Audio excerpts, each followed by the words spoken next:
सभी को प्यार भरा नमस्कार। इंपीरियल एग्रो क्लासेस में एक बार फिर से आप सभी का स्वागत है। जल्दी से लिंक को शेयर कर दें, फिर क्लास चालू करेंगे। आज बहुत ही धमाकेदार क्वेश्चन लेके आया हूँ आपके लिए, जो बहुत ही हेल्प करेंगे आपको एग्ज़ाम को क्रैक करने में। प्लीज़ लिंक को शेयर नहीं करते हो आप, और जब क्लास ख़त्म हो जाती है तो उसके बाद में बताते नहीं हो कि क्लास कैसी थी, गुड थी, बैड थी, अच्छी थी, कैसी थी। प्लीज़ कमेंट करके बताया करें। और अगर आप न्यू स्टूडेंट हैं तो प्लीज़ वीडियो को लाइक और चैनल को सब्सक्राइब कर दें। जब तक सब्सक्राइब नहीं करेंगे और बेल आइकन नहीं दबाएंगे तब तक आपके पास अगली क्लास का नोटिफिकेशन नहीं आएगा और आप वो क्लास मिस कर सकते हो। इसीलिए न्यू स्टूडेंट्स हो तो प्लीज़ वीडियो को लाइक और चैनल को सब्सक्राइब करके बेल आइकन दबा लें। कल शाम को केमिस्ट्री की क्लास हुई थी, जितना मैंने सोचा था उससे भी ख़राब रिस्पॉन्स रहा और अभी तक उस पर 100 लाइक्स भी नहीं हुए हैं। फिर भी आज शाम को क्लास लगेगी आपकी, शाम को सही 8:30 बजे क्लास लगेगी आपकी। तो चलिए शुरू करते हैं। आज का जो हमारा सवाल है, पहला सवाल, केले में पनामा बीमारी किसके द्वारा होती है? केले में पनामा बीमारी किसके द्वारा होती है? इसको पनामा विल्ट के नाम से भी जाना जाता है। ऑप्शन ए जीवाणु, ऑप्शन बी कवक, ऑप्शन सी माइकोप्लाज्मा और ऑप्शन डी कोई नहीं। बताइए जल्दी से, केले में पनामा विल्ट बीमारी किसके द्वारा होती है? इंपॉर्टेंट क्वेश्चन है। केले में जीवाणु, कवक, माइकोप्लाज्मा या कोई नहीं। जिसने ऑप्शन बी जवाब दिया है कवक, बिल्कुल सही जवाब है। जो न्यू स्टूडेंट आए हैं वो लाइव चैट बॉक्स में कमेंट करके ज़रूर बताएं। जब तक आप जवाब नहीं दोगे, प्रैक्टिस नहीं करोगे, आपका पढ़ा हुआ आपके काम नहीं आएगा। इसीलिए ज़्यादा से ज़्यादा जो हमारी टेस्ट सीरीज चलती है उसको ज्वाइन करने की कोशिश करें। ज़्यादा से ज़्यादा जितनी प्रैक्टिस होगी आपकी, उतना ही ज़्यादा आप अच्छे तरीके से, बिल्कुल फ्री माइंड से आप एग्ज़ाम को क्रैक कर पाओगे। अगला सवाल है हमारा, स्ट्रॉबेरी का प्रवर्धन किसके द्वारा होता है? जो स्ट्रॉबेरी होती है उसका प्रवर्धन पूछा गया है यहाँ पर। Option A suckers, option B crown, option C rhizome और डी रनर्स। बताइए जल्दी से। Option A suckers, option B crown, option C rhizome और डी रनर्स। जिसने डी जवाब दिया है रनर्स, बिल्कुल सही जवाब है। जैसे स्ट्रॉबेरी जो दूब घास होती है, उसमें क्या होता है, छोटे छोटे रनर्स निकलते हैं और दूब घास धीरे धीरे फैलती जाती है। उसी प्रकार के रनर्स होते हैं इसके अंदर। और इस रनर से क्या होता है, रनर से पौधा एक पौधे से दूसरे पौधे की तरफ बढ़ता है, एक पौधे से दूसरे पौधा बन जाता है अगर उन रनर्स को हम उगाएं तो। अगला सवाल है हमारा, अंगूर उत्पादन में व्यावसायिक स्तर पर कौन सा जैव नियंत्रक काम में लेते हैं? देखिए, अंगूर उत्पादन में व्यावसायिक स्तर पर कौन सा जैव नियंत्रक काम में लिया जाता है? Option A cytokinin, option B gibberellin, option C ethylene और ऑप्शन डी ऑक्सीन। बताइए जल्दी से। अंगूर में उत्पादन में व्यावसायिक स्तर पर उत्पादन को बढ़ाने के लिए जिब्रेलिन डाला जाता है। जिसने बी जवाब दिया है, बिल्कुल सही जवाब है। जो अंगूर की खेती की जाती है, देखिए अंगूर का पेड़ नहीं होता है, अंगूर की बेल होती है। और जो अंगूर की बेल होती है, जब उसको उगाते हैं हम तो वो फैलती है और उसको फैलने के लिए किसी आधार की ज़रूरत होती है। तो हम खेत में क्या करते हैं, खेत में बहुत सारे खम्भे लगाते हैं और उस पर क्या होती है, वो अंगूर की बेल फैलती है। और उसके बाद में अब यहाँ पर क्वेश्चन था उत्पादन कैसे बढ़ाएंगे, तो उत्पादन बढ़ाने के लिए कौन सा हम डालेंगे, हम जिब्रेलिन हार्मोन का उपयोग करेंगे, जिब्रेलिन हार्मोन का छिड़काव करेंगे। तो क्वेश्चन यहाँ पर पूछा गया था, अंगूर उत्पादन बढ़ाने के लिए कौन सा हार्मोन आप डालोगे? तो अंगूर उत्पादन बढ़ाने के लिए कौन सा हार्मोन डालोगे? जिब्रेलिन हार्मोन डालोगे। क्वेश्चन वहाँ इजी वे में नहीं पूछा जाएगा आपसे, ध्यान रखिएगा। अगला सवाल है हमारा, क्रिकेट बॉल किसकी किस्म है? क्रिकेट बॉल किसकी किस्म है? Option A loquat, option B अमरूद और ऑप्शन सी लीची और ऑप्शन डी चीकू। बताइए जल्दी से। जो अंगूर हो, जो क्रिकेट बॉल वैरायटी है या किस्म है, वो किस फसल की है? लोकाट, अमरूद, लीची या चीकू? जिसने लीची जवाब दिया है गलत है। जो क्रिकेट बॉल वैरायटी है वो चीकू की है। किसकी है? दे ऑप्शन सही होगा इसमें, डी वाला चीकू बिल्कुल सही है। और जो क्रिकेट बॉल होती है वो बिल्कुल थोड़ा, चीकू जो होता है बड़े आकार का होता है। और चीकू को इंग्लिश में हम बोलते हैं सपोटा। चीकू को इंग्लिश में हम सपोटा बोलते हैं। तो वहाँ अगर ऑप्शन में आपके पास चीकू नहीं आता है और सपोटा आता है तो प्लीज़ सपोटा या चीकू एक ही चीज़ है, उसी को राइट करिएगा। अगला सवाल है हमारा, सबसे इंपॉर्टेंट सवाल है, बार बार पूछा जाता है, इसको ध्यान से सुनिएगा। पूरी बात समझाता हूँ। नींबू की किन्नों किस्म किसका संकरण है? नींबू की किन्नों किस्म किसका संकरण है? Option A king into willow leaf, option B king into ovary, option C king into Cleopatra और ऑप्शन डी किंग इंटू डैंसी।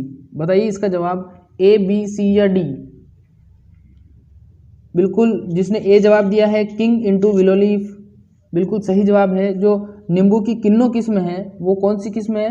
जो किंग फ्रूट था उसका मेल और विलो लीफ का फीमेल, इन दोनों को संकरण करवा के किन्नों को विकसित किया गया था। और किन्नों को सबसे पहले एच.बी. फ्रॉस्ट नामक साइंटिस्ट, ध्यान से सुनिए, एच.बी. फ्रॉस्ट नामक साइंटिस्ट ने कैलिफोर्निया अमेरिका में है, वहाँ पर विकसित किया था। और उसके बाद में ये जो फ्रूट है पाकिस्तान में आया और पाकिस्तान से इस फल को भारत लाया गया। ध्यान रखिएगा, पाकिस्तान से इस फल को भारत लाया गया था। और ये जो किन्नू फ्रूट होता है बिल्कुल जो संतरा होता है हमारा वैसा ही होता है, लेकिन थोड़ा बड़ा होता है और स्वाद भी वैसा ही होता है। तो ये थी किन्नू के बारे में जानकारी। अगला सवाल है, अमरूद में फसल नियमन यानी कि क्रॉप रेगुलेशन के लिए कौन सा हार्मोन उपयोग में लिया जाता है? क्वेश्चन को ध्यान से समझिएगा। अमरूद में फसल नियमन के लिए कौन सा हार्मोन लिया जाता है उपयोग में, यानी कि कौन सा हार्मोन हम छिड़काव करें जिससे अमरूद की फसल लगातार हमें मिलती रहे? ऑप्शन ए होगा यहाँ पर 31, नहीं है, बाय मिस्टेक ये सारे ऑप्शन थोड़े इधर उधर हो गए हैं, सिर्फ इस सवाल में ही हुए हैं। तो बताइए इसका जवाब क्या होगा? अमरूद में फसल नियमन, जिसने लास्ट वाला ऑप्शन दिया है GA3 बिल्कुल सही जवाब है। जिब्रेलिक एसिड 3 बोलते हैं इसको जिब्रेलिक एसिड 3 बोला जाता है। तो जिब्रेलिक एसिड 3 क्या होगा? अमरूद में फसल नियमन क्रॉप रेगुलेशन के लिए उपयोगी हार्मोन। अगला सवाल है हमारा, अनार में खाने वाला भाग कौन सा होता है? बताइए जल्दी से। अनार में खाने वाला भाग, option A peduncle, option B endosperm, option C thalamus और ऑप्शन डी एरिल। बताइए जल्दी से, पेडुकल, एंडोस्पर्म, थैलेमस या एरिल। जिसने डी जवाब दिया है बिल्कुल सही जवाब है। जो अनार में खाद्य भाग होता है वो क्या कहलाता है? एरिल कहलाता है। और ये जो एरिल होता है ये अनार के जो दाने होते हैं वो ही एरिल होते हैं। अनार के दाने क्या कहलाते हैं? एरिल कहलाते हैं। तो ध्यान रखिएगा, जो अनार का खाने वाला भाग है वो एरिल होगा। अगला सवाल है हमारा, इंपॉर्टेंट सवाल है, निम्न में से कौन सा फल विटामिन सी का अच्छा स्रोत माना जाता है? निम्न में से कौन सा फल विटामिन सी का अच्छा स्रोत माना जाता है? ऑप्शन ए आंवला, ऑप्शन बी बेर, ऑप्शन सी बील और ऑप्शन डी सेव। जल्दी से बताइए, आंवला, बेर, बील या सेव। बताइए जल्दी से, निम्न में से कौन सा फल विटामिन सी का सबसे अच्छा स्रोत माना जाता है? जिसने ए जवाब दिया है आंवला बिल्कुल सही जवाब है। जिसने ए जवाब दिया है आंवला बिल्कुल सही जवाब है। विटामिन सी का जो सबसे अच्छा स्रोत माना जाता है वो आंवला को माना जाता है। अगर हमारे शरीर में विटामिन सी की कमी हो जाती है तो उससे कौन सा रोग हो जाता है? उससे हो जाता है, विटामिन सी की कमी से हो जाता है स्क्रवी रोग। ध्यान रखिएगा, विटामिन सी की कमी से कौन सा रोग होगा? स्क्रवी रोग होगा। और स्क्रवी रोग का लक्षण क्या है? जो हमारे मसूड़े होते हैं, जो दांत के नीचे जो मसूड़े होते हैं वो मसूड़े क्या हो जाते हैं? वो मसूड़े धीरे धीरे सूजने लग जाते हैं, उनसे खून आता है और ये इसका मुख्य लक्षण है। और अगर आपसे पूछ लिया जाए कि विटामिन सी का जो दूसरा नाम है वो क्या है, तो विटामिन सी का दूसरा नाम होता है एस्कॉर्बिक एसिड। Ascorbic acid. तो ये इंपॉर्टेंट सवाल थे, बार बार पूछे जाते हैं विटामिन सी से रिलेटेड। अगला सवाल है हमारा, सिट्रस कैंकर किसके द्वारा होता है? बहुत ही जो नींबू वर्गीय फसल है उसमें सबसे ज़्यादा होने वाला रोग है ये। सिट्रस कैंकर किसके द्वारा होता है? Option A virus, option B कवक, ऑप्शन सी जीवाणु और ऑप्शन डी कीट। बताइए जल्दी से, वायरस, कवक, जीवाणु या कीट। ए, बी, सी या डी। पूरा ऑप्शन लिखने की ज़रूरत नहीं है आपको, ए, बी, सी या डी लिख दीजिए। और मैं बहुत बार देखता हूँ स्टूडेंट्स फालतू की बकवास करते रहते हैं कमेंट बॉक्स में, तो ऐसा मत करिए। आपका ये उपयोगी समय है, इसको उपयोग में लीजिए। सिट्रस कैंकर, जिसने जवाब दिया है जीवाणु, बिल्कुल सही जवाब है। जीवाणु बिल्कुल सही जवाब है। जो सिट्रस कैंकर होता है वो किससे होता है? जीवाणु से होता है। जेंथोमोनास पीवी सिट्राई नामक जीवाणु होता है। जेंथोमोनास जीवाणु होता है, उसके द्वारा क्या होता है? सिट्रस कैंकर होता है। पूछ ले किसमें होता है, तो जो नींबू वर्गीय फसल होती है उसमें मुख्य रूप से सिट्रस कैंकर की जो रोग होता है सिट्रस कैंकर का वो होता है। तो ध्यान रखिएगा, सिट्रस कैंकर नींबू में होता है, जीवाणु से होता है। जीवाणु का नाम है जेंथोमोनास। अगला सवाल है हमारा, केले की बंची टॉप बीमारी के कारक विषाणु का मुख्य वाहक है। ध्यान से क्वेश्चन को सुनिए, फिर उसके बाद में उसका सही जवाब दीजिएगा। क्वेश्चन को वापस सुनिए एक बार। केले की बंची टॉप, तो अब इससे आपको क्या पता चल गया कि जो बंची टॉप बीमारी है वो किस में होती है, वो होती है केले में। फिर आगे क्या है, बीमारी का कारक विषाणु, तो बीमारी का कारक क्या है, विषाणु है। तो केला उसमें बंची टॉप बीमारी होती है, बीमारी का कारक होता है विषाणु, यानी बीमारी को जो करता है वो कौन होता है, विषाणु होता है। और उसका मुख्य वाहक पूछा है अब, यानी कि जो विषाणु होता है वो एक पेड़ से दूसरे पेड़ पर कैसे जाता है, तो उसका जो वाहक होगा वही तो उसको लेके जाएगा। अब ऑप्शन है आपके ए एफिड, बी कवक, सी वायरस और डी जीवाणु। बताइए जल्दी से ए बी सी या डी। केले की जो बंची टॉप बीमारी होती है उसमें विषाणु को या वायरस को एक स्थान से दूसरे स्थान पर लह जाने का कार्य कौन करता है। जिसने ऑप्शन ए जवाब दिया है एफिड बिल्कुल सही जवाब है। देखिए क्या होता है, वापस से ध्यान से सुनिएगा सारी बात। जो केला होता है उसमें दो बीमारियां लगती है, एक तो लगती है बंची टॉप और एक सबसे पहला जो हमारा क्वेश्चन था पनामा विल्ट। तो बंची टॉप तो लगती है वायरस से और पनामा विल्ट लगती है कवक से। पनामा विल्ट कवक से और बंची टॉप लगती है हमारी वायरस से। अब क्या होता है, जिस पेड़ में, वैसे तो केले का पेड़ एक पेड़ नहीं होता, उसको हम शाक बोलते हैं क्योंकि उसमें लकड़ी नहीं पाई जाती केले के पेड़ में, उसमें रेशे पाए जाते हैं। तो जो केला होता है उसमें क्या होता है, जिस भी पेड़ में बंची टॉप की बीमारी हो जाती है वहाँ पर एफिड कीट आके बैठता है। कौन सा कीट, एफिड कीट होता है एक मक्खी से थोड़ा बड़ा, वो कीट आके बैठता है। और वो कीट जब आके बैठता है तो वहाँ पर जब संक्रमण हो रखा होता है तो वहाँ पर बहुत सारे वायरस रहते हैं। तो जैसे ही वो आके बैठता है तो जो वायरस होता है वो उसके पैरों के चिपक जाता है। फिर जब वो दूसरे किसी स्वस्थ पौधे पर जाके बैठता है तो वो वायरस वहाँ पर छूट जाते हैं, जैसे अभी कोरोना वायरस फैल रहा है उसी प्रकार। तो इस प्रकार से क्या हो जाता है, जो एफिड होता है वो, उसको पता नहीं है कि मैं वाहक हूँ किसी चीज़ का, पर वो होता है और वो एक स्थान से दूसरे स्थान पर या स्वस्थ पौधे या बीमार पौधे से स्वस्थ पौधे में बंची टॉप के वायरस को फैला देता है। तो ध्यान रखिएगा, ये मुख्य बातें हैं, ये सवाल आते हैं हर बार। अगला सवाल है हमारा, केले की अधिकतर प्रजातियाँ होती हैं, जो केला होता है उसकी प्रजातियाँ कैसे होती है। अभी ये ऑप्शन दिया गया है, A triploid, option B diploid, option C haploid और ऑप्शन डी हेक्साप्लॉइड। बताइए जल्दी से, फिर बताऊंगा इसका मतलब क्या होता है। ए बी सी डी, केले की अधिकतर प्रजातियां। जिसने ऑप्शन ए जवाब दिया है ट्रिप्लॉइड बिल्कुल सही जवाब है। जिसने ए जवाब दिया है बिल्कुल सही जवाब है। जो ट्रिप्लॉइड होता है उसका हिंदी अर्थ होता है त्रिगुणित। उसका हिंदी अर्थ क्या होता है, त्रिगुणित होता है। जैसे जो हमारे गुणसूत्र होते हैं उसके आधार पर द्विगुणित गुणसूत्र है, त्रिगुणित गुणसूत्र है या चतुर्थ गुणित गुणसूत्र है। तो जो केले में गुणसूत्र होते हैं वो द्विगुणित गुणसूत्र होते हैं और उस आधार पर जो केले की प्रजातियां हैं वो कौन सी प्रजातियां होगी, वो कौन सी प्रजातियां होगी, वो सारी ट्रिप्लॉइड होगी, त्रिगुणित। ठीक है, तो ट्रिप्लॉइड त्रिगुणित होगी और केले की प्रजातियां सारी वो हैं, वो क्या होगी, ट्रिप्लॉइड या त्रिगुणित कहलाएगी। ऑप्शन ए सही जवाब है। अगला सवाल है, अंगूर में चिकन व हैन, सबसे पहले जो सुपरवाइजर का एग्जाम हुआ था उसमें ये सवाल आया था, बिल्कुल आया था। मैं जो सवाल बताता हूँ बिल्कुल किसी को कैरी करके ही बताता हूँ। तो ये सवाल पूछा गया था, अंगूर में हैन व चिकन की जो कायिक विकार है वो किसकी कमी से होता है। फिर आपको बताएंगे कायिक विकार क्या होता है। तो अगर आता है तो बता दीजिए कि अंगूर में हैन व चिकन का जो कायिक विकार है वो किस तत्व की कमी से होता है। ऑप्शन ए लोहा, option B boron, option C magnesium और ऑप्शन डी कार्बन। बताइए जल्दी से, ए बी सी डी लिख दीजिए बस। अंगूर में हैन व चिकन अवस्था किससे होगी। जिसने बी जवाब दिया है, बी जवाब दिया है जिसने, अंगूर में हैन व चिकन अवस्था बोरोन से होती है, बिल्कुल सही जवाब है। अंगूर की जो ये हैन व चिकन अवस्था है बोरोन तत्व की कमी से होता है। अब देखो कायिक विकार क्या होता है।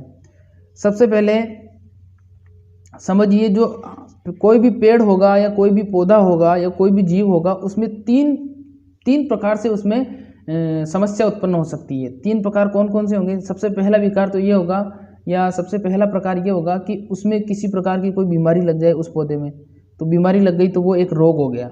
या फिर उसमें किसी प्रकार का कोई कीट लग जाए तो वो कीट के द्वारा फैलेगा, तो ये दूसरा हो गया। फिर तीसरा होता है एक कायिक विकार। कायिक विकार इसीलिए उत्पन्न होता है जब उसमें किसी न किसी पोषक तत्व की कमी हो जाती है, तो फिर उससे क्या होता है, कायिक विकार उत्पन्न हो जाता है। और वो कायिक विकार किसी पोषक तत्व की कमी के कारण या फिर वातावरण की प्रतिकूल परिस्थितियों के कारण ही उत्पन्न होता है, बाकी किसी वजह से उत्पन्न नहीं होता है। जैसे suppose that's hand and chicken अवस्था हो रही है, क्यों हो रही है? क्योंकि बोरोन तत्व नहीं है मिट्टी में। पौधों को बोरोन तत्व की आवश्यकता है, पौधे के शरीर में बोरोन तत्व की कमी हो गई, और बोरोन तत्व की कमी होते कौन सा रोग हो गया? चिकन और हैन अवस्था हो गई।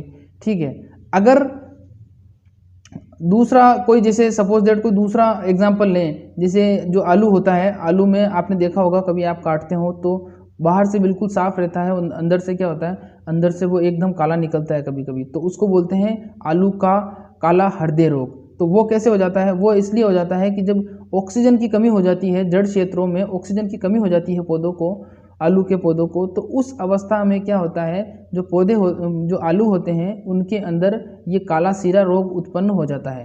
तो ध्यान रखना, काला हृदय रोग जो होता है वो आलू में होता है ऑक्सीजन तत्व की कमी के कारण। तो एक बार फिर से बता देता हूँ, जो कायिक विकार होते हैं वो किसी न किसी पोषक तत्व की कमी से होंगे। जितने भी अपने पास पोषक तत्व होते हैं, 17 पोषक तत्व, उसकी कमी से होंगे, या अगर उससे नहीं हो रहे हैं तो वातावरण की किसी प्रतिकूल परिस्थिति के कारण होंगे। तो समझ गए होंगे आप। अनुकूल का मतलब होता है पौधे के अनुसार, प्रतिकूल का मतलब होता है पौधे के विपरीत। अगर पौधे को ठंड चाहिए और गर्मी हो रही है तो उसमें फिजियोलॉजिकल डिसऑर्डर या कायिक विकार उत्पन्न हो जाएगा। कायिक विकार को इंग्लिश में बोलते हैं फिजियोलॉजिकल डिसऑर्डर। तो देखो, इतने अच्छे तरीके से मैंने इस क्वेश्चन में ही आपको एक्सप्लेन किया है। प्लीज़ जाते समय अच्छा सा कमेंट करके जाया करें ताकि मुझे भी एप्रिसिएशन मिलता रहे। अगला सवाल है आपका, काली पत्ती किसकी किस्म है? काली पत्ती किसकी किस्म है? ऑप्शन ए अनार, ऑप्शन बी भी अनार हो गया, सॉरी गलत मिस्टेक होगी, यहाँ पर आम मान लो आप। ऑप्शन ए अनार, ऑप्शन बी आम, ऑप्शन सी सपोटा और ऑप्शन डी अंगूर। बताइए जल्दी से, अनार या इस ऑप्शन ए को हटा दीजिए, तीन ही ऑप्शन में से बता दीजिए, अनार, सपोटा या अंगूर। बताइए क्या होगा इसका आंसर। काली पत्ती किसकी प्रसिद्ध किस्म है? जिसने से जवाब दिया है सपोटा जवाब दिया है, जिसने बिल्कुल सही जवाब है। जो काली पत्ती किस्म है वो किसकी है? सपोटा की है। और ये सपोटा जो होता है इसको हम चीकू के नाम से जानते हैं। तो मैंने अभी पहले जो क्वेश्चन आया था उसमें बताया भी था आपको कि जो सपोटा होता है वही हमारा चीकू होता है। तो चीकू को इंग्लिश में सपोटा बोला जाता है। और काली पत्ती इसी की वैरायटी है, और क्रिकेट बॉल भी वैरायटी किसकी है? सपोटे की है। अगला सवाल है L49, जिसको बोलते हैं L49। L49 ये इंग्लिश नेम नहीं है, ये हिंदी में भी वहाँ पर भी ऐसा ही लिखा हुआ आएगा, बस L हिंदी में लिखा हुआ आ जाएगा। तो यहाँ पर L49 किसकी किस्म में पूछा है, फिर इसका दूसरा नाम भी बताऊंगा आपको। बताइए जल्दी से, L49 किसकी किस्म है? ऑप्शन ए सेव, ऑप्शन ए सेव, option B zinc, option C सिंक और ऑप्शन डी अमरूद। ये थोड़ा मिस प्रिंट हो चुका है, क्या करें। आप तो बता दीजिए, सेव, केला, आम या अंगूर, कौन सा होगा? सेव, केला, आम या अंगूर। तो L जो 49 किस्म है वो होती है अमरूद की। बता देता हूँ मैं, L49 किस्म किसकी होती है? अमरूद की होती है। L49 किस्म अमरूद की होती है, ध्यान से सुनिएगा, L49 किस्म अमरूद की होती है। और इसका जो दूसरा नाम है उसको हम बोलते हैं सरदार अमरूद। क्या बोलते हैं? सरदार अमरूद बोलते हैं। और सरदार अमरूद L49 किस्म है वो अमरूद की है। कहाँ से निकली है? केंद्रीय, इसको एप्पल ऑफ ट्रॉपिकल के नाम से भी जाना जाता है, और केंद्रीय फल अनुसंधान केंद्र कानपुर से इसको निकाला गया है। ठीक है, अगला सवाल है हमारा, गेहूं की फसल में आइसोप्रोट्यूरान और आगे लिखा हुआ है एरिलोन का प्रयोग बुआई के कितने दिनों बाद करते हैं? ध्यान से क्वेश्चन को सुनिए और फिर उसके बाद में जवाब दीजिएगा। क्वेश्चन बहुत ही क्रिटिकल है, इंपॉर्टेंट है, इस प्रकार के क्वेश्चन आते हैं। क्वेश्चन पूछा गया है कि गेहूं की फसल में आइसोप्रोट्यूरान यानी कि एक शाकनाशी है, खरपतवारनाशी है, जिसको हम बोलते हैं एरिलोन, का प्रयोग बुआई के कितने दिनों बाद करना चाहिए? जैसे हमने गेहूं की बुआई कर दी, अब बुआई करने के कितने दिनों बाद हम खरपतवार को नष्ट करने के लिए आइसोप्रोट्यूरान का उपयोग करें? बताइए। ऑप्शन ए है हमारा बुआई के 10 दिन बाद, ऑप्शन बी है हमारा बुआई के 25 दिन बाद, ऑप्शन सी है हमारा बुआई के 35 दिन बाद, और ऑप्शन डी है बुआई के 50 दिन बाद। बताइए जल्दी से क्या होगा इसका जवाब। आइसोप्रोट्यूरान का उपयोग कब करेंगे? जिसने ऑप्शन सी वाला जवाब दिया है बुआई के 35 दिन बाद, बिल्कुल सही जवाब है। जो आइसोप्रोट्यूरान होता है हम उसका प्रयोग कब करते हैं? हम उसका प्रयोग करते हैं जब खेत में खरपतवार बढ़ जाते हैं, तो उसको कम करने के लिए आइसोप्रोट्यूरान का उपयोग किया जाता है। और ये कब करते हैं? कम से कम 35 दिन बाद, जब फसल हमने बो दी है और फसल 35 दिन की हो गई है या 30, 32 या 35, 36 दिन की हो गई है, उसके बाद में ही इसका प्रयोग किया जाता है। और जो आइसोप्रोट्यूरान है वो हमें मार्केट में या बाज़ार में आइसोप्रोट्यूरान के नाम से कम और एरिलोन के नाम से ज़्यादा मिलेगा। तो अगर आइसोप्रोट्यूरान का आपको ट्रेड नेम पूछ ले तो ट्रेड नेम क्या होगा? एरिलोन होगा। तो ध्यान रखिएगा, आइसोप्रोट्यूरान ही एरिलोन है और एरिलोन ही आइसोप्रोट्यूरान है। ठीक है, क्योंकि गंगाधर ही शक्तिमान है और शक्तिमान ही गंगाधर है, इस चीज़ को आप जानते हो। अगला सवाल है हमारा, गेहूं की फसल में 2,4-D का प्रयोग किया जाता है। जो गेहूं की फसल होती है उसमें 2,4-D का प्रयोग कब करते हैं? अब देखो, जो आइसोप्रोट्यूरान था वो भी खरपतवार नाशी था, शाकनाशी था, और ये 2,4-D है, ये भी एक खरपतवार नाशी है, शाकनाशी है। इसका उपयोग भी हम खरपतवार को नष्ट करने के लिए करेंगे। अब ऑप्शन ए है अंकुरण के 35 दिन बाद, ऑप्शन बी बुआई के पूर्व, यानी हमने खेत में बीज बोया नहीं है उससे पहले, या फिर बुआई के बाद और अंकुरण से पहले। जैसे आज हमने खेत बो दिया शाम को और 2-3 दिन में वो उगेंगे, उससे पहले ही हम क्या करेंगे? 2,4-D का उपयोग कर लेंगे। या फिर ले बाई प्रयोग, जिसमें फसल उगेगी और खरपतवार होगे तो करेंगे, वरना नहीं करेंगे। बताइए कौन सी अवस्था होगी फसल की 2,4-D, गेहूं की फसल में 2,4-D का प्रयोग कब करेंगे? इंपॉर्टेंट, ये बहुत ज़्यादा इंपॉर्टेंट क्वेश्चन है इस प्रकार के, क्योंकि स्टूडेंट कंफ्यूज होते हैं और कंफ्यूज करने वाले सवाल ही वो आपसे पूछेगा बार बार। जिसने जवाब दिया है अंकुरण के 35 दिन बाद, ऑप्शन ए वाला बिल्कुल सही जवाब है। जो गेहूं की फसल में 2,4-D का उपयोग किया जाता है वो बिल्कुल सही है, अंकुरण के 35 दिन बाद करते हैं। तो आइसोप्रोट्यूरान और 2,4-D का उपयोग कब करेंगे? अंकुरण के 35 दिन बाद किया जाएगा। अगला सवाल है हमारा, गेहूं की फसल के लिए देर से बुआई, पानी भराव वाले क्षेत्र, लवणीय, क्षारीय तथा पेटा कास्त वाली भूमि में बीज दर रखते हैं। इंपॉर्टेंट सवाल है, एक ही सवाल में 5 आंसर दे दिए हैं आपको, या एक ही सवाल में आपको 5 सवाल पूछ लिए गए। देखो, गेहूं की फसल के लिए आपको देर से बुआई करनी है। अगर आप देर से बुआई कर रहे हो तो कितनी बीज दर उपयोग में लोगे?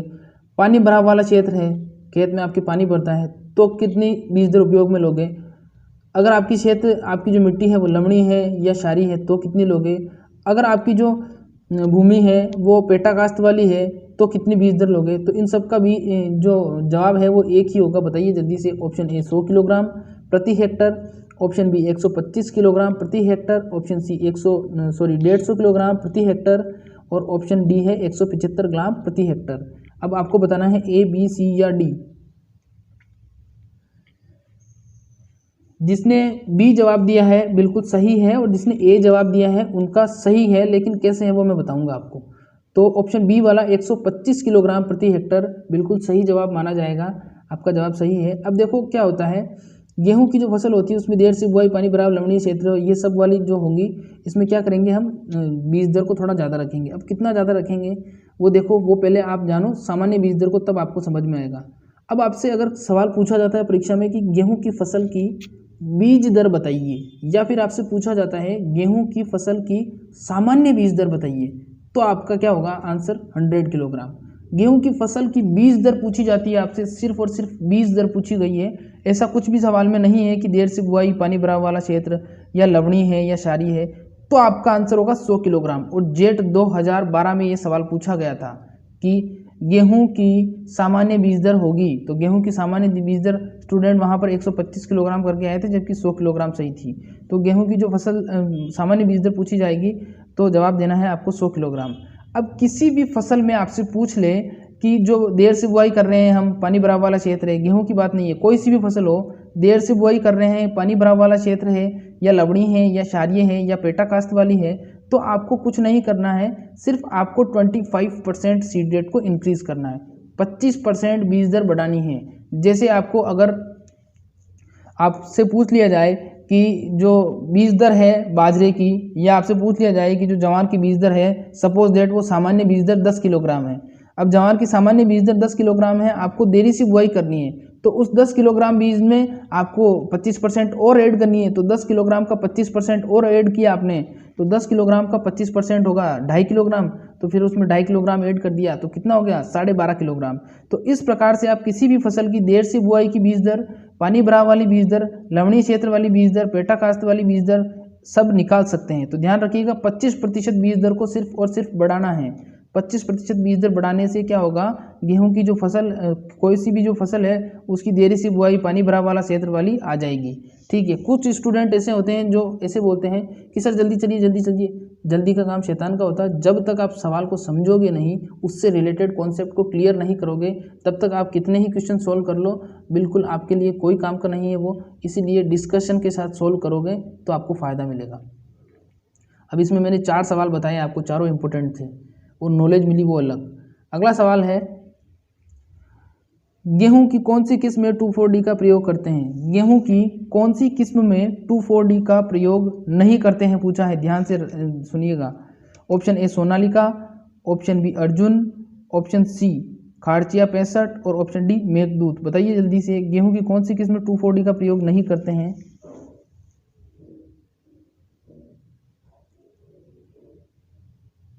बताइए जल्दी से, कौन सी किस्म में नहीं करेंगे 2,4-D का प्रयोग?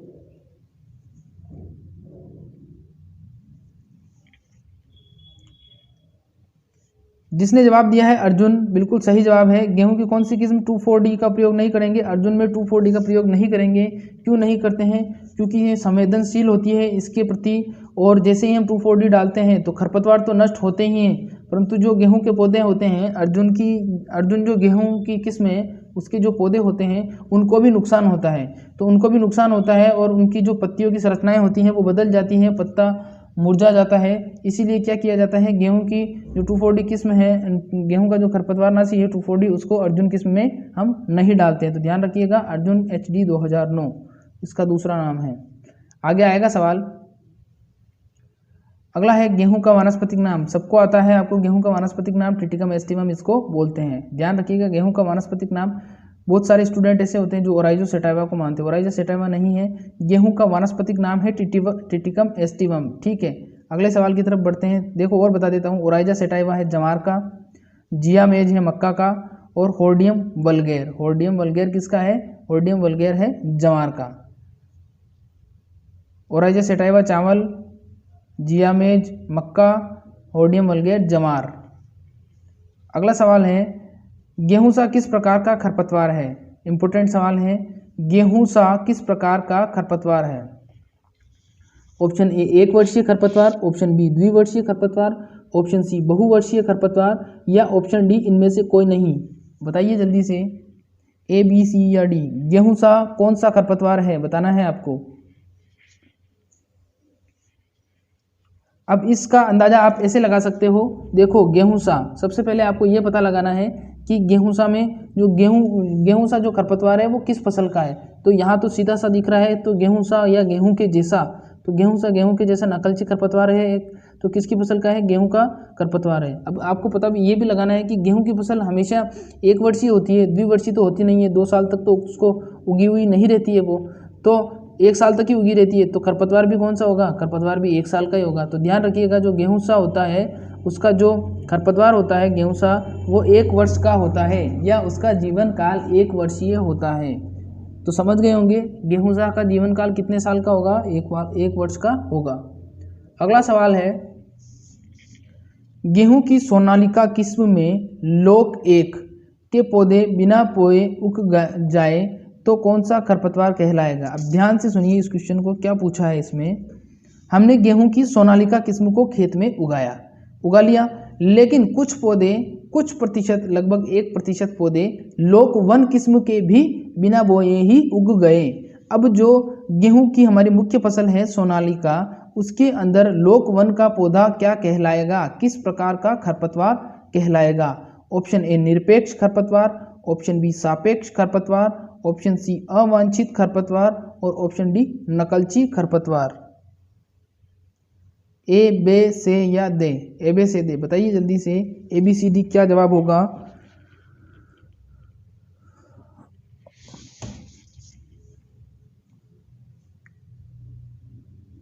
जिसने से जवाब दिया है अवांछित खरपतवार, बिल्कुल सही जवाब है। जो गेहूं की सोनालिका किस्म में अगर लॉग 1 का पौधा उग जाता है तो वो अवांछित खरपतवार कहलाएगा। अगला सवाल है हमारा, गेहूं की फसल में कतार से कतार की दूरी, वेरी इंपॉर्टेंट क्वेश्चन है, वेरी इंपॉर्टेंट क्वेश्चन। गेहूं की फसल में कतार से कतार की दूरी बतानी है आपको। Option A 22.5 centimetre, option B 20 centimetre, option C 25 centimetre और ऑप्शन डी 25.5 सेंटीमीटर। बताइए कतार से कतार की दूरी। कतार से कतार की दूरी का मतलब ये है, जब खेत में हम गेहूं की फसल उगा रहे हैं तो एक लाइन से दूसरी लाइन के बीच में कितना गैप छोड़ना है, कितनी दूरी छोड़नी है, ये बताना है आपको। तो जिसने ए वाला जवाब दिया है 22.5 सेंटीमीटर, बिल्कुल सही जवाब है। गेहूं की फसल में कतार से कतार की दूरी कितनी रखेंगे हम? 22.5 सेंटीमीटर रखेंगे। ये बिल्कुल एग्जिट डाटा है। 22.5 से 22.6 भी नहीं होगा, 22.5 सेंटीमीटर कतार से कतार की दूरी रखी जाएगी, ध्यान रखिएगा। अगला सवाल है हमारा, गेहूं की कौन सी किस्म में 2,4-D के प्रभाव से बालियों में अंगुलियों की तरह संरचना हो जाती है? अभी मैंने पहले बताया था आपको, इसी का जवाब बताया था मैंने आपको कि जो गेहूं की फसल होती है उसमें हम 2,4-D डाल देते हैं, तो 2,4-D के कारण क्या होता है, कौन सी किस्म प्रभावित होती है, बताया था मैंने। तो आंसर दीजिए इसका, फिर बताऊंगा क्या होगा इसका प्रभाव। ए, बी, सी या डी? जवाब दीजिए जल्दी से। जिसने बी जवाब दिया है अर्जुन, गलत जवाब है उनका। अब आप कहोगे सर आपने तो अर्जुन के बारे में ही बताया था। अब ध्यान से सुनिए, ऑप्शन देखिए एक बार। कभी कभी क्या होता है, क्वेश्चन तो बिल्कुल इजी होता है लेकिन ऑप्शन वो ऐसे घुमा के देता है कि आप कंफ्यूज हो जाते हो, फिर सोचते हो यार अब क्या करें। तो क्वेश्चन को ध्यान से पढ़ने के साथ साथ ऑप्शन को भी ध्यान से पढ़ना पड़ता है। तो ऑप्शन पूछा है यहाँ पर, ऑप्शन ए वाला जो है वो है HD 2009, ऑप्शन दूसरा है अर्जुन, ऑप्शन तीसरा है ए और बी दोनों, और ऑप्शन जो चौथा है वो है कोई नहीं। तो जो अर्जुन है उसी का दूसरा नाम है HD 2009। मैंने बताया था उस क्वेश्चन में लास्ट में, सबसे लास्ट में मैंने बताया था कि जो अर्जुन किस्म है उसी को हम HD 2009 के नाम से जानते हैं। और जब हम इस किस्म में 2,4-D डालेंगे तो क्या होगा, जो बालिया होगी वो कैसी हो जाएगी, बालिया अंगुलीनुमा हो जाएगी, सिकुड़ जाएगी। कैसी हो जाएगी? अंगुलीनुमा हो जाएगी, सिकुड़ जाएगी। तो ध्यान रखिएगा, जो गेहूं की 2,4-D किस्म है, जो गेहूं का 2,4-D खरपतवारनाशी है वो हमेशा अर्जुन और HD 2009 किस्म में बिल्कुल भी नहीं डालना है। तो आपके अगर घर पर गेहूं बोया है तो ध्यान रखिएगा, ये नहीं डालना है बिल्कुल भी। अगला सवाल है, अगर आप सुनिए, एक इससे रिलेटेड एक क्वेश्चन और बता देता हूं। अगर यहाँ पर 2,4-D की जगह आपसे आइसोप्रोट्यूरान पूछ लिया जाए तो भी इसका सही जवाब होगा। 2,4-D और आइसोप्रोट्यूरान। आइसोप्रोट्यूरान का मैंने नाम बताया था आपको, एरिलोन बोलते हैं। तो एरिलोन और आइसोप्रोट्यूरान और 2,4-D दोनों का ही इस पर हानिकारक प्रभाव होता है, तो दोनों ही इसमें नहीं डालते हैं। 2,4-D और आइसोप्रोट्यूरान दोनों ही HD 2009 या अर्जुन वेराइटी में बिल्कुल भी नहीं डालते हैं, ध्यान रखिएगा इसका। अगला सवाल है, गेहूं किस वानस्पतिक कुल की फसल है? गेहूं किस वानस्पतिक कुल की फसल है? Option A Solanaceae, option B Gramineae, option C Malvaceae और ऑप्शन डी क्रूसीफेरी। बताइए जल्दी से, गेहूं किस वानस्पतिक कुल की फसल है? बहुत सारे स्टूडेंट हैं उनको ये भी नहीं आता अभी तक। सोलेनेसी, ग्रेमिनी, मालवेसी, क्रूसीफेरी। जिसने जवाब दिया है ऑप्शन बी वाला ग्रेमिनी, बिल्कुल सही जवाब है। अब देखो, इससे रिलेटेड एक जानकारी और दे देता हूँ। गेहूं वानस्पतिक कुल आपसे पूछ लिया जाए, ऑप्शन में ग्रेमिनी नहीं है, लेकिन आपको ऑप्शन में फेबेसी दे रखा है, सॉरी पोएसी दे रखा है। क्या दे रखा है? पोएसी दे रखा है। तो ग्रेमिनी का ही उपकुल होता है पोएसी, ध्यान रखना। और पोएसी में आती है ये सारी फसलें। तो ग्रेमिनी या पोएसी एक ही कुल है, और जो गेहूं का पौधा है वो ग्रेमिनी का है या पोएसी का है। और इसके अंदर भी एक और नाम होता है पेपिलियोनेसी, वो आपसे इतना डीप नहीं पूछेंगे, तो आप तो ग्रेमिनी या पोएसी ध्यान रख लेना। अगला सवाल है हमारा, गेहूं में दीमक नियंत्रण हेतु, अब ये 4 लाइन पढ़ी, इतने में ही आपका कॉन्सेप्ट क्लियर हो जाना चाहिए कि जो दीमक होता है वो गेहूं की एक हानिकारक समस्या है। गेहूं में दीमक बिल्कुल, जो गेहूं होता है उसमें दीमक बहुत बुरी तरह से लगता है और मुख्य समस्या है ये गेहूं की फसल की। ध्यान रखना, दीमक मुख्य समस्या किस फसल की है? गेहूं की है। तो 3 शब्द में एक क्वेश्चन यहाँ कंप्लीट हो गया आपका। फिर आगे बढ़ते हैं। दीमक नियंत्रण हेतु प्रति हेक्टर एंडोसल्फान 35 EC की कितनी मात्रा प्रयोग करेंगे? अब ये भी समझ में आ गया आपको कि दीमक का नियंत्रण करना है हमें, तो कौन सी दवाई डालेंगे? एंडोसल्फान 35 EC दवाई डालेंगे। गेहूं की जो फसल है उसका मुख्य कीट है दीमक। दीमक की फसल के लिए एंडोसल्फान, दीमक की जो रोग प्रकोप हो गया तो एंडोसल्फान डालेंगे। अब मात्रा बतानी है कितनी डालेंगे। Option A 2.5 litre, option B 3.5 litre, option C 5.5 litre और ऑप्शन डी कोई 1.5 लीटर। बताइए जल्दी से।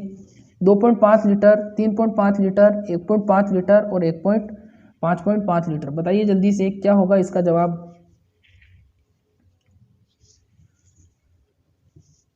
जिसने 2.5 लीटर जवाब दिया है बिल्कुल सही जवाब है।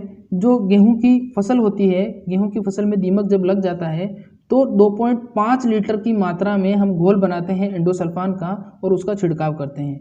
अब एक बात और ध्यान कर लीजिए, 1 हेक्टर में आपको अगर किसी भी खरपतवार नाशी या रोगनाशी या कीटनाशी का छिड़काव करना है तो हमेशा 1000 लीटर का घोल बनेगा। 1 हेक्टर में कितने पानी का घोल बनाओगे?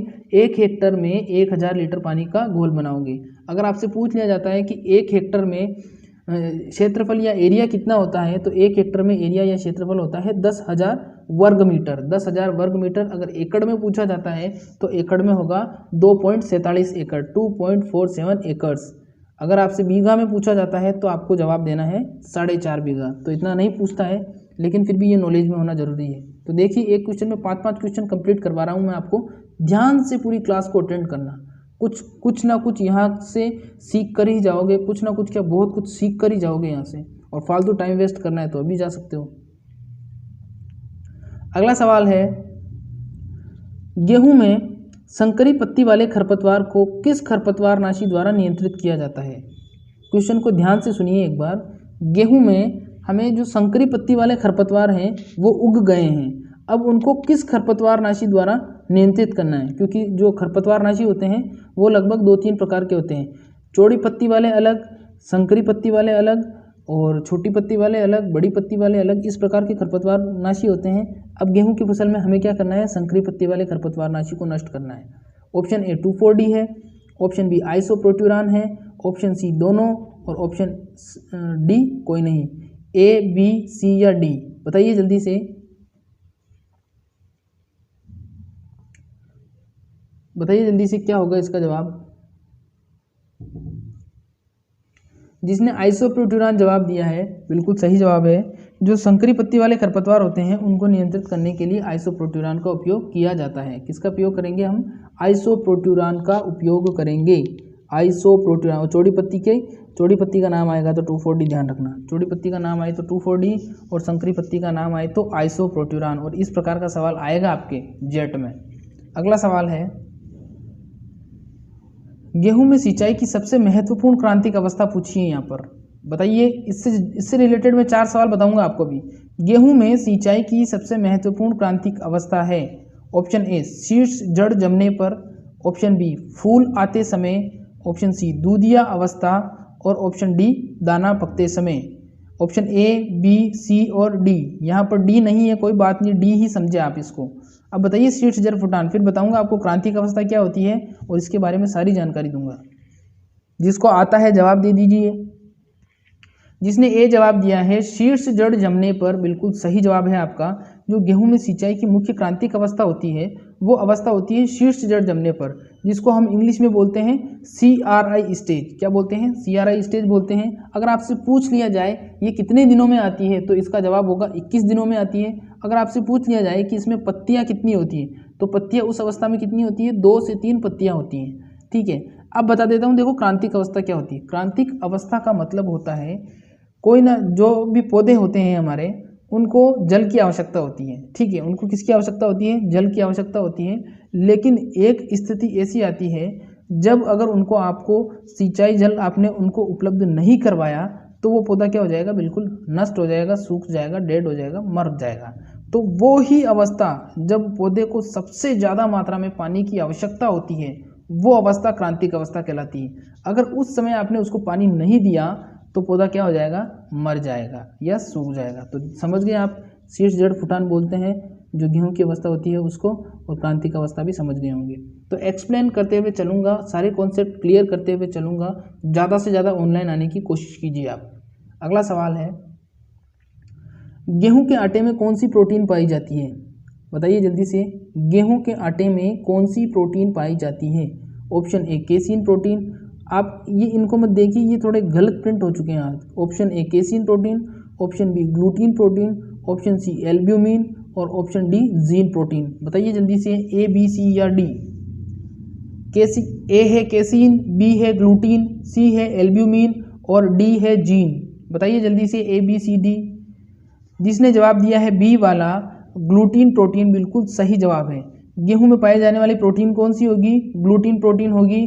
इस ग्लूटीन प्रोटीन को हम प्लास्टिक प्रोटीन भी कहते हैं। तो गेहूं की प्लास्टिक प्रोटीन अगर आपसे पूछ लिया जाए तो क्या जवाब होगा? Gluten protein. हम जब गेहूं की रोटी बनाते हैं तो क्या करते हैं हम? रोटी बना ली और उसको तवे पर सेक ली। तवे पर सेकने के बाद में क्या होता है? उसमें फ्लेक्सिबिलिटी रहती है। कैसी रहती है? फ्लेक्सिबिलिटी का मतलब ये है उसमें हल्का सा खिंचावपन रहता है, रबड़नुमा संरचना, रबड़नुमा उसमें फील होता है जब रोटी को खींचते हैं हम। तो जब हम उसको तवे पर सेकते हैं तभी ही ये स्थिति रहती है। जब हम उसको अंगार पे सेकेंगे तो क्या होगा? जैसे ही हम उसको अंगार पे या डायरेक्ट आँच पर सेकेंगे तो जो ग्लूटीन प्रोटीन होगी, प्लास्टिक प्रोटीन, वो खत्म हो जाएगी। क्या हो जाएगी? खत्म हो जाएगी। और उसके कारण उसके अंदर की जो प्लास्टिक वाली जो उसके अंदर प्रॉपर्टी है या प्लास्टिक वाला जो उसका गुण है वो खत्म हो जाएगा। इसलिए आप जैसे ही रोटी बनाओगे और उसको थोड़ी देर में रखोगे और वो रोटी हार्ड हो जाएगी। तो वो हार्ड इसीलिए होती है क्योंकि ग्लूटीन प्रोटीन जल चुकी है। या फिर आपके गेहूं में या आपका गेहूं का जो आटा है उसमें ग्लूटीन प्रोटीन की मात्रा पहले से ही कम है तो भी ऐसी स्थिति हो सकती है। तो ध्यान रखिएगा ग्लूटीन प्रोटीन गेहूं में। अगला सवाल है गेहूं के दाने के भंडारण हेतु, गेहूं में दाने भंडारण हेतु नमी की कितनी मात्रा होनी चाहिए? इंपॉर्टेंट सवाल है, वेरी इंपॉर्टेंट सवाल है। गेहूं का हमें भंडारण करना है, गेहूं का भंडारण करना है तो हम गेहूं को पहले सुखाएं। तो कितना सुखाएं कि उसमें इतनी प्रतिशत नमी रह गई है, अब इसको सुखा सकते हैं, अब ये सुरक्षित तरीके से भंडारित किए जा सकते हैं। तो ऑप्शन ए है हमारा 15% से कम, ऑप्शन बी है 20% से कम, ऑप्शन सी है 40% से कम और ऑप्शन डी उपयुक्त सभी। बताइए जल्दी से क्या जवाब होगा? ए बी सी या डी।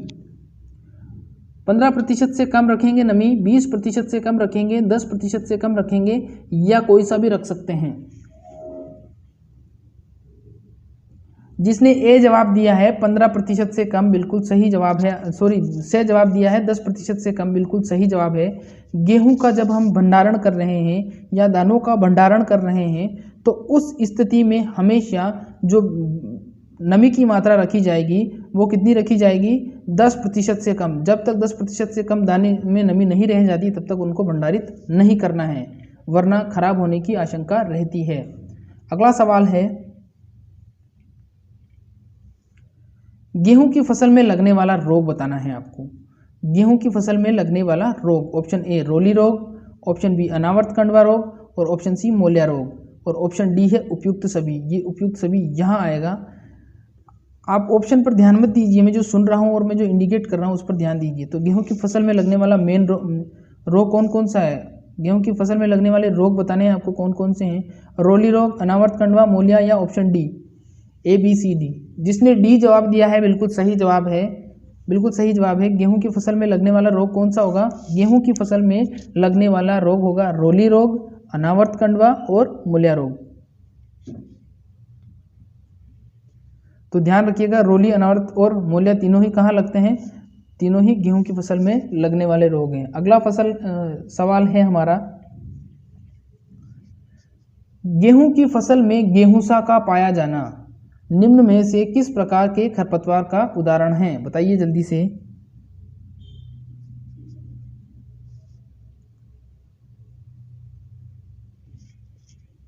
गेहूं की फसल में गेहूंसा का पाया जाना किस प्रकार का खरपतवार है? सापेक्ष, निरपेक्ष, नकलची या उक्त सभी। जिसने से जवाब दिया है नकलची खरपतवार, बिल्कुल सही जवाब है आपका। जो गेहूं की फसल का गेहूंसा खरपतवार है वो एक नकलची खरपतवार है। कैसे है नकलची खरपतवार? देखो ये मुख्य फसल है हमारी गेहूं, याद कैसे करना, ये मुख्य फसल है हमारी गेहूं और ये हमारी खरपतवार वाली क्रॉप है या पौधा है खरपतवार का। अब देखो ये इससे कितना नकल कर रहा है। मुख्य ये असली चीज़ ये है और नकली चीज़ ये है। इसने कितना कॉपी कर लिया इससे, पहला शब्द भी इसने कॉपी कर लिया, दूसरा भी इसने कॉपी कर लिया, तो दो शब्द इसने कॉपी कर लिए। तो कॉपी कर लिया या नकल कर लिया तो इससे क्या हो गया? ये नकलची खरपतवार हो गया। तो ध्यान रखिएगा गेहूं का पौधा नकलची खरपतवार है। गेहूं सा क्या है? गेहूं के फसल में गेहूं सा क्या है, एक प्रकार का नकलची खरपतवार है, सेम गेहूं से की तरह, गेहूं की पौधे की तरह दिखता है, इसलिए हम इसको क्या बोलते हैं, गेहूं के जैसा या गेहूं सा। अगला सवाल है गन्ने का कुल, जो गन्ना होता है उसका कुल बताना है आपको, कौन सा होगा। Option A Compositae, option B Gramineae, option C Cruciferae और option D Liliaceae. A B C या D, A B C D लिख दीजिए, बस ज़्यादा लिखने की ज़रूरत नहीं है। ए बी सी या डी। गन्ने का कुल, जिसने बी जवाब दिया है ग्रेमिनी बिल्कुल सही जवाब है। जो गन्ना होता है वो किस कुल में है, गन्ना किस कुल में आता है, गन्ना आता है ग्रेमिनी कुल में। तो ध्यान रखिएगा, गन्ने का पौधा ग्रेमिनी कुल का उदाहरण है। अगला सवाल है हमारा, देखो जो गन्ना होता है, जो ग्रेमिनी होता है उसको घास कुल के नाम से भी जाना जाता है। ध्यान रखिएगा, गन्ना होता है उसको घास कुल के नाम से भी जाना जाता है, ग्रेमिनी कुल को, ग्रेमिनी कुल को घास कुल के नाम से जानते हैं। अगला सवाल है, गन्ने की फसल कितने ब्रिक्स वैल्यू पर कटाई हेतु उपयुक्त मानी जाती है। अब फिर मैं ये भी बताऊंगा आपको ब्रिक्स वैल्यू क्या होती है, पहले बता देता हूँ, फिर आप पहले एक्सप्लेन कर देता हूँ, फिर जवाब देना। देखो जो गन्ना होता है वो हमारी मुख्य फसल किस लिए बोई जाती है, क्योंकि गन्ना मीठा होता है और गन्ने से हम क्या बनाते हैं, शक्कर बनाते हैं और इससे हम माल्ट भी बनाते हैं। माल्ट का उपयोग शराब बनाने में किया जाता है, इसलिए जहाँ पर गन्ने की शक्कर बनाने की फैक्ट्री होती है या शुगर मिल होती है वहाँ पर देसी शराब भी बनती है। तो ये तो बेसिक सी चीज़ थी, बता दी मैंने। अब जब गन्ने की फसल हमने उगा ली और हम कटाई करना चाहते हैं, तो कटाई करते समय हम उसमें कितना मीठा है, शक्कर की मात्रा चेक करेंगे कि नहीं करेंगे, करेंगे ना। तो वो करेंगे, तो वो किससे करेंगे, वो हम करते हैं उससे TSS ज्ञात करते हैं, ब्रिक्स हैंड रिफ्रैक्टोमीटर से ज्ञात करते हैं। और उसमें जो वैल्यू होती है कि 10% शर्करा है या 20% शर्करा है, वो शर्करा की वैल्यू ही ब्रिक्स वैल्यू कहलाती है। समझ गए, यानी जो गेहूं का हमने क्या किया, गेहूं का एक गेहूं का गन्ना निकाला, उसके बाद में उसका रस निकाला और उस रस को हम हैंड रिफ्रैक्टोमीटर पर उसमें रखा, फिर उसके बाद में उसमें डाटा दिया हुआ होता है, उस अनुसार उसमें क्या आती है, उसमें प्रतिशत वैल्यू दिखाई जाती है कि 11% है, 12, 13, 14, 15, ऐसे नीचे से ऊपर की तरफ शो होता है। तो कितने प्रतिशत ब्रिक्स वैल्यू आएगी, तब हम ये समझ लेंगे कि हाँ हमारा गन्ना पक गया है, कटाई के लिए बिल्कुल तैयार है। तो इसका जवाब देना है आपको 15, 18, 22 या 26। अब समझ गए होंगे ब्रिक्स वैल्यू क्या होती है। ब्रिक्स वैल्यू होती है गन्ने में शुगर की मात्रा या मीठेपन की मात्रा, ब्रिक्स वैल्यू कहलाती है। तो बताइए, जिसने बी जवाब दिया है 18 बिल्कुल सही जवाब है।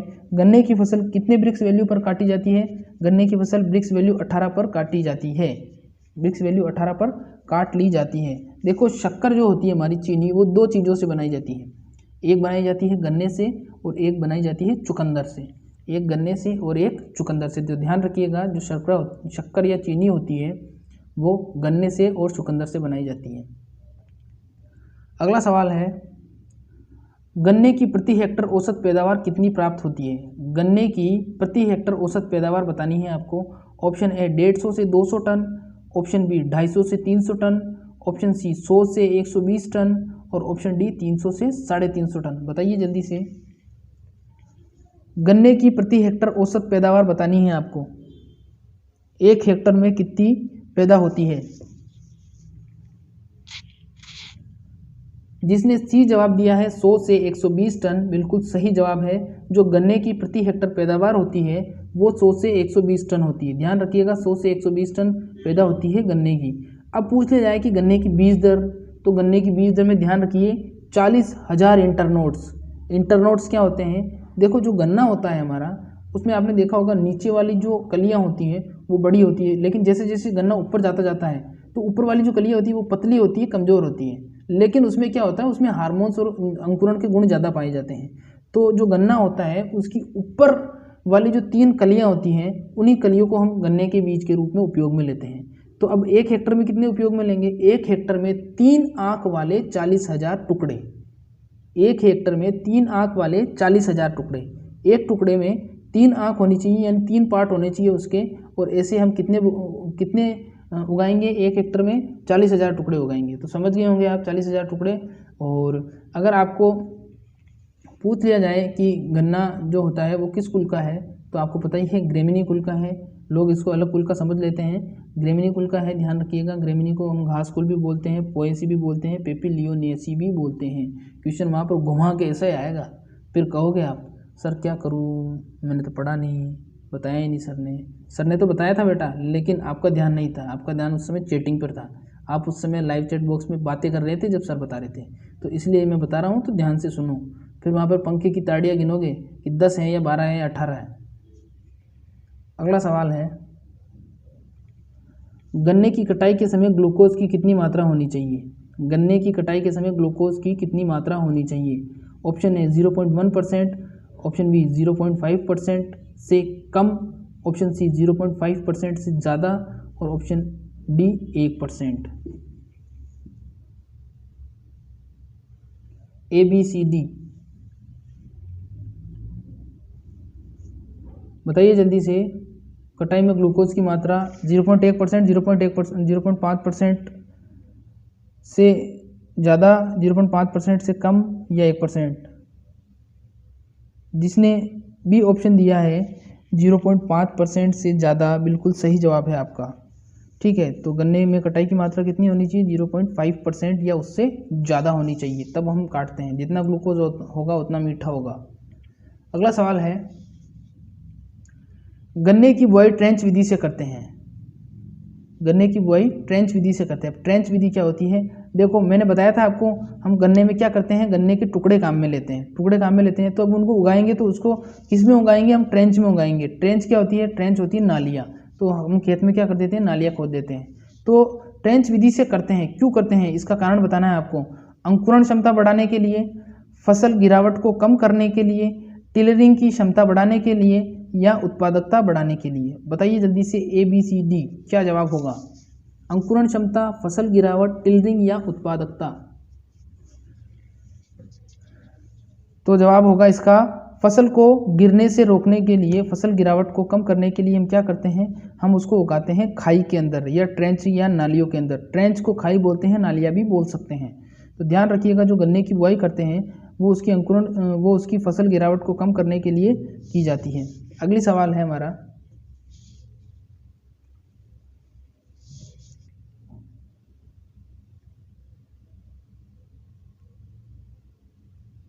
अगला सवाल है हमारा, गन्ने में लाल सड़न रोग किसके कारण होता है? अब देखो, लाल सड़न रोग सिर्फ और सिर्फ गन्ने में ही होता है, ये बात भी ध्यान रखिएगा।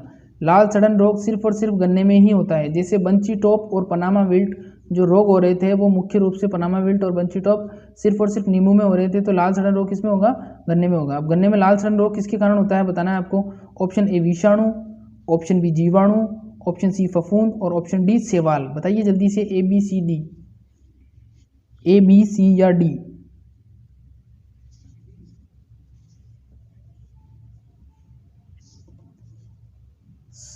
जिसने जवाब दिया है फफूंद, बिल्कुल सही जवाब है। गन्ने में लाल सड़न रोग किसके कारण होता है? गन्ने में लाल सड़न रोग होता है फफूंद के द्वारा। अब लाल सड़न रोग को हम बोलते हैं रेड स्ट्रिप्स डिजीज, यानी लाल धारियाँ बन जाती है उसमें। जो गन्ना होता है उसके अंदर लाल कलर की धारियाँ बन जाती है, अंदर की तरफ, बाहर की तरफ नहीं, अंदर की तरफ लाल कलर की धारियाँ बन जाती है। तो उन धारियों को लाल सड़न रोग के नाम से जानते हैं, और ये होता है फफूंद के द्वारा। अभी तक इतना ही याद कर लीजिए, ये फफूंद के द्वारा होता है। और ये कौन सी फफूंद के द्वारा होता है ये मैं आपको बाद में बताऊंगा। तो ध्यान रखिएगा, लाल सड़न गन्ने में होता है, गन्ने में फफूंद के द्वारा होता है। कैसे होता है? जो गन्ना होता है उसमें लाल कलर की धारियाँ बन जाती हैं और ये बनाता है फफूंद। ये सवाल मैंने आपको, इसका आंसर मैंने आपको बताया नहीं, वापस से बता देता हूँ मैं आपको, छूट गया था ये हमारा। गन्ने की इकसाली फसल बोने का उपयुक्त समय। अब देखिए, गन्ने की जो फसल होती है वो अलग अलग प्रकार से बोई जाती है। इकसाली मतलब 1 साल तक, अर्धसाली मतलब आधे साल तक, ऐसे बोई जाती है। जो 1 साल में तैयार हो जाती है, जो आधे साल में तैयार हो जाती है। तो इकसाली, अर्धसाली, ऐसे अलग अलग है। तो अब क्या है, अब गन्ने की इकसाली फसल बोनी है आपको, तो अब बुआई का उपयुक्त समय पूछा है। फरवरी मार्च, ऑप्शन बी जून जुलाई, ऑप्शन सी अगस्त से सितंबर और ऑप्शन डी सितंबर से अक्टूबर। बताइए जल्दी से, गन्ने की इकसाली फसल बोने का उपयुक्त समय। गन्ने की इकसाली फसल बोने का उपयुक्त समय फरवरी मार्च, जून जुलाई, अगस्त सितंबर, सितंबर अक्टूबर। बताइए जल्दी से, ए बी सी या डी। ऑप्शन बताना है आपको बस, ए बी सी डी। जिसने ऑप्शन ए वाला जवाब दिया है फरवरी मार्च, बिल्कुल सही जवाब है आपका। जो गन्ने की इकसाली फसल बोने का उपयुक्त समय है वो कौन सा है? वो है फरवरी मार्च। फरवरी मार्च में हम क्या करते हैं, गन्ने की एक साली फसल बोते हैं। अगला सवाल है, गन्ना का लाल सटन बता दिया मैंने आपको। गन्ने के पुष्पक्रम को कहते हैं, जो गन्ने का पुष्पक्रम होता है या पुष्प का प्रकार होता है उसका जवाब देना है आपको, उसको हम क्या कहेंगे। Option A spike, option B pod, option C arrow और ऑप्शन डी सिलिकुआ। बताइए जल्दी से क्या कहेंगे, स्पाइक, पॉड, एरो या सिलिकुआ। गन्ने के पुष्पक्रम को स्पाइक, पॉड, एरो या सिलिकुआ।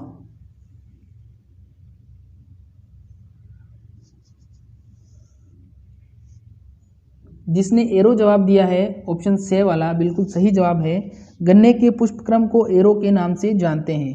गन्ने के पुष्पक्रम को हम एरो के नाम से जानते हैं, ध्यान रखिएगा। अगला सवाल है, गेहूं का पौधा होता है, वेरी इंपॉर्टेंट क्वेश्चन। गेहूं का पौधा पूछा है आपसे, 10 बार बता चुका हूं मैं आपको, अब जवाब आपको सही देना है बिल्कुल। ऑप्शन ए षष्ठ गुणित, ऑप्शन बी द्विगुणित, ऑप्शन ए अगुणित और ऑप्शन द विषम गुणित। बताइए जल्दी से गेहूं का पौधा क्या होगा, षष्ठ गुणित, द्विगुणित, अगुणित या विषम गुणित। गुणित का मतलब होता है गुणसूत्रों की संख्या का अनुपात, किससे गुणा कर रहे हैं हमको। तो जिसने जवाब दिया है षष्ठ गुणित, बिल्कुल सही जवाब है आपका ए वाला। षष्ठ गुणित को हम हिंदी में बोलते हैं, इंग्लिश में बोलते हैं हेक्साप्लॉइड। 6x इंटू 6, गुणसूत्रों की संख्या इंटू 6, समझ गए ना। जैसे 6x बराबर 42, गुणसूत्रों की संख्या कितनी हो जाएगी, 6x बराबर 42। तो गेहूं में गुणसूत्रों की संख्या कितनी होती है, गेहूं में गुणसूत्र की संख्या होती है 42। तो 42 कौन से 42 है, वो 6x 42 है, ध्यान रखिएगा। वो 2x 42 नहीं है, 6x 42 है। तो गेहूं का पौधा हो गया हमारा षष्ठ गुणित। अगला सवाल है, गेहूं में सिंचाई के लिए सबसे क्रिटिकल स्टेज कौन सी है। जो गेहूं है उसमें सिंचाई की सबसे क्रिटिकल स्टेज मिल्क, फ्लावरिंग, सियाराई और डफ स्टेज। अब वहां पर था शीर्ष जड़ फुटान, अब शीर्ष जड़ फुटान का दूसरा नाम यहाँ पर लिखा हुआ है, बताना है आपको। अब वो नाम क्या है वो मैं बता चुका हूँ आपको, 3-4 बार बताना है अब आपको। अब इस आंसर का तो सही जवाब दे दीजिएगा आप। वैसे जो स्टूडेंट मैं देख रहा हूँ, काफ़ी स्टूडेंट जो लगातार आ रहे थे कंटिन्यू, और उनकी तैयारी अब काफ़ी अच्छी हो चुकी है, सारे जवाब सही दे रहे हैं वो, बिल्कुल अच्छी बात है ये। जब मैं आपके लाइव चैट बॉक्स पढ़ता हूँ बाद में, तो मुझे सबके लगभग नाम याद हैं, कौन शुभम है, कौन अमित डोनावास है, कमलेश कौन है, निकिता कौन है, सबको जानता हूँ मैं, सबके नाम मुझे याद हैं। कौन शिवानी है, सबको जानता हूँ मैं। जवाब दीजिए, गेहूं में सिंचाई के लिए सबसे क्रिटिकल स्टेज।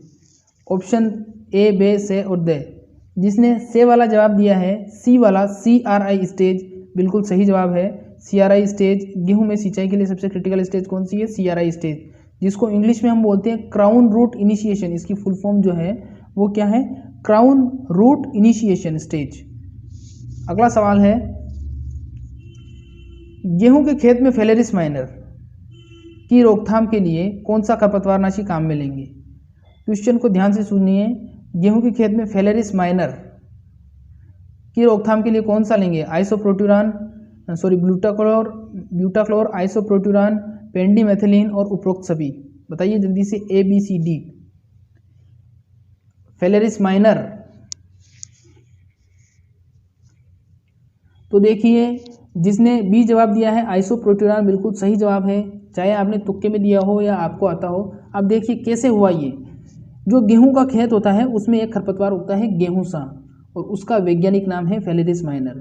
तो क्वेश्चन वो ऐसे भी पूछ सकता है, वो आपको गेहूंसा ना पूछे, वो आपको पूछ ले फेलेरिस माइनर।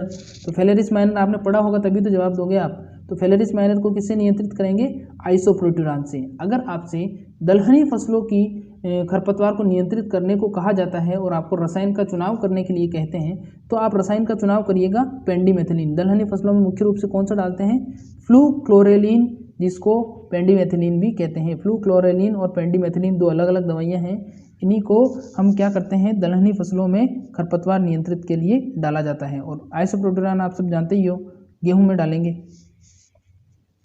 अगला सवाल है हमारा, गेहूं की फसल में जल मांग बतानी है आपको, वेरी इंपॉर्टेंट क्वेश्चन है। बताइए जल्दी से, गेहूं की फसल में जल मांग। 200 से 300 मिलीमीटर, 400 से 600 मिलीमीटर, 800 से 900 मिलीमीटर या 1000 से 1100 मिलीमीटर? बताइए जल्दी से। 200, 300, 400, 600, 800, 900, 1000, 1100। 200 से लेकर 1000 के बीच में 4 डाटा दिए गए हैं आपको। ABCD में आपको जवाब देना है, पूरा जवाब नहीं लिखना है। गेहूं की फसल की जलमांग आपसे पूछी गई है। जिसने बी जवाब दिया है 400 से 600 बिल्कुल सही जवाब है आपका। जो गेहूं की फसल की जलमांग होगी वो 400 से 600 होगी। अगर आपसे एग्जिट पूछी जाए कि एग्जिट कितनी होगी सर, तो एग्जिट होगी 450 से 650। कितनी होगी? एग्जिट होगी 450 से 650 होगी। और वैसे ऑप्शन के अकॉर्डिंग आप कर सकते हो 400 से 600। तो समझ गए होंगे आप। अगला सवाल है हमारा, गेहूं की फसल में 2 सिंचाई क्रांतिक अवस्थाएं बताइए जल्दी से। गेहूं की फसल में 2 सिंचाई की क्रांतिक अवस्थाएं। ऑप्शन ए, शीर्ष जड़ जमने व गांठ बनते समय। ऑप्शन बी, शीर्ष जड़ जमने व बालियां बनते समय। ऑप्शन सी, शीर्ष जड़ जमने व दानों में दूध बनते समय। और ऑप्शन डी, फुटान व दूधियां। इंपॉर्टेंट सवाल है, ऐसे ही सवाल पूछे जाते हैं। बताइए जल्दी से, ए, बी, सी या डी। शीर्ष जड़ जमने पर, इसके पहला तो आप सब जानते हो, पहली स्टेज तो होती है शीर्ष जड़ जमने पर। अब दूसरी इसमें सर्च करके बताइए जल्दी से क्या होगा इसका ऑप्शन। जिसने सी वाला जवाब दिया है, से वाला, शीर्ष जड़ फुटान वे दानों में दूध बनते समय, बिल्कुल सही जवाब है। जो गेहूं की जो मुख्य क्रांतिक अवस्था होती है वो शीर्ष जड़ फुटान होती है। और आपको पास अगर 2 सिंचाई अवस्थाएं उपलब्ध हैं, आपको कंडीशन आपके सामने ऐसी ही है कि आप खेत में सिर्फ 2 बार ही पानी दे सकते हो। तो पहली बार आपको कब देना है? पहली बार आपको देना है शीर्ष जड़ फुटान के समय, ठीक है, जब फसल हमारी 21 दिन पुरानी हो जाती है। और दूसरी कब देनी है आपको? जब दानों में दूध मतलब दाना जब दूधिया अवस्था में होता है, दाना बनना स्टार्ट ही होता है, तो उस अवस्था में दूसरी फसल की सिंचाई करेंगे।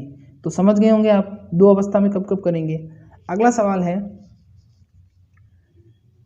गेहूं की खेती निम्न में से किस मौसम में की जाती है? गेहूं की खेती निम्न में से किस मौसम में की जाती है? बताइए जल्दी से। गेहूं की खेती का मौसम पूछा गया है यहाँ पर।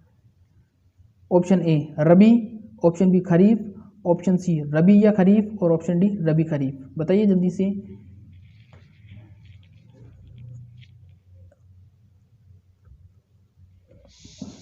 ए, बी, सी, डी।